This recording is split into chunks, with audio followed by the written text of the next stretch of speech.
شروع اللہ کا نام لے کر جو بڑا مہربان نہایت رحم والا ہے۔ ناپ اور تول میں کمی کرنے والوں کے لیے خرابی ہے۔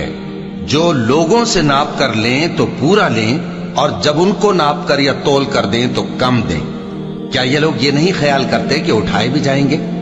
یعنی ایک بڑے سخت دن میں، جس دن تمام لوگ رب العالمین کے سامنے کھڑے ہوں گے۔ سن رکھو کہ بدکاروں کے اعمال نامے سجین میں ہوں گے، اور تم کیا جانتے ہو کہ سجین کیا چیز ہے؟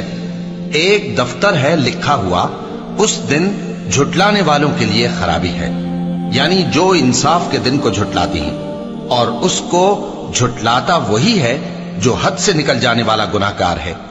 جب اس کو ہماری آیتیں سنائی جاتی ہیں تو کہتا ہے یہ تو پہلے لوگوں کے افسانے ہیں۔ ہرگز نہیں، بات یہ ہے کہ یہ جو اعمال بد کرتے ہیں ان کا ان کے دلوں پر زنگ بیٹھ گیا ہے۔ بے شک یہ لوگ اس روز اپنے پروردگار کے دیدار سے اوٹ میں ہوں گے، پھر یہ لوگ یقیناً دوزخ میں جا داخل ہوں گے۔ پھر ان سے کہا جائے گا کہ یہ وہی چیز ہے جس کو تم جھٹلاتے تھے۔ یہ بھی سن رکھو کہ نیکوکاروں کے اعمال نامے علیین میں ہوں گے۔ تم کو کیا معلوم کہ علیین کیا چیز ہے؟ ایک دفتر ہے لکھا ہوا جس کے پاس مقرب فرشتے حاضر ہوتی ہیں۔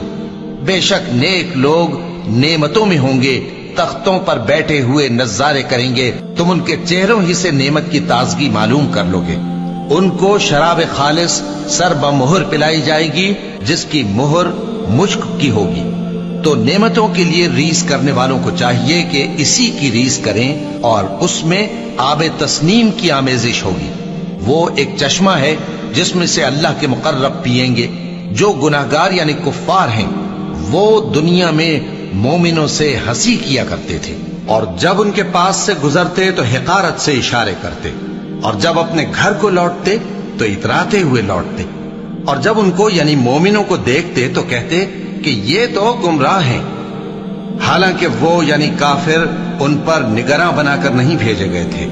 تو آج مومن کافروں سے ہنسی کریں گے کہ مسندوں پر بیٹھے ہوئے ان کا حال دیکھ رہے ہوں گے۔